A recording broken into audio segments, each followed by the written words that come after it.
When you hear the words virtual office, what do you think of? A laptop or a BlackBerry maybe?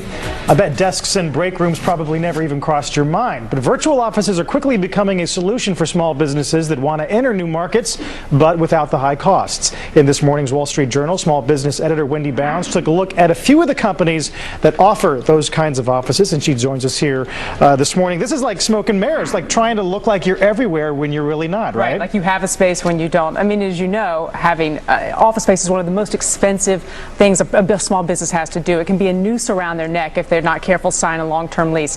Shared office spaces where multiple companies have offices under one roof with amenities like copy machines and kitchens and things like that.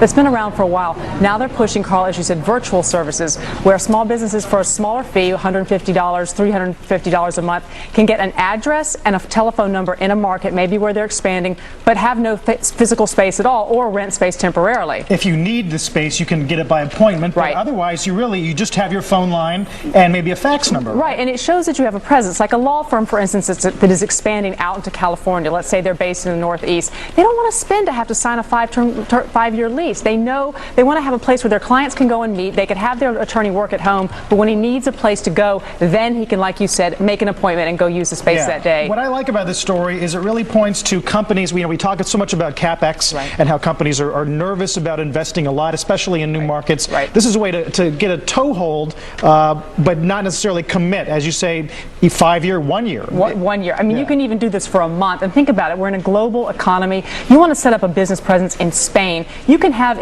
within an hour, you can call up and with one of these services from a Regis Group or another player, you can have someone answering your calls in Spanish that day. And you can have a presence in that market, again, without, like you say, investing all the money to get a physical space that you might wind up not needing. You say there could 4,000 of these in America, 5,500 worldwide? Yeah, and it's fast growing. And I think what's really interesting is that they are going after the small business market now.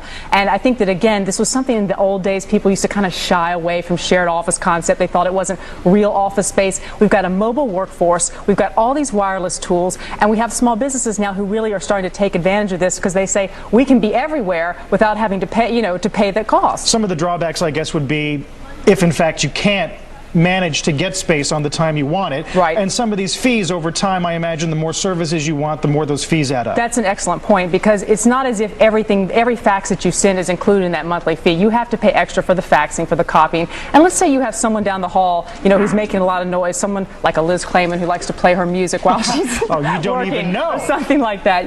That in turn can be something, you can't just go fire that person. They don't work for you. So you have to take into account that you are in some shared space. And again, if you're just using the virtual model, maybe you won't be able to get an appointment that day. And those are some things you have to weigh when making these decisions. It's interesting, but especially the international component too. Right. For those who have no familiarity with those kinds of markets, it's a nice way to get in. Yep, especially if you're a startup, this is one of the things you really want to think about is not having to plunk all your money into office space right away. Right. That's expensive. Yeah. Wendy, thank you. Thanks, Wendy Bounds. Traders overseas are wrapping up their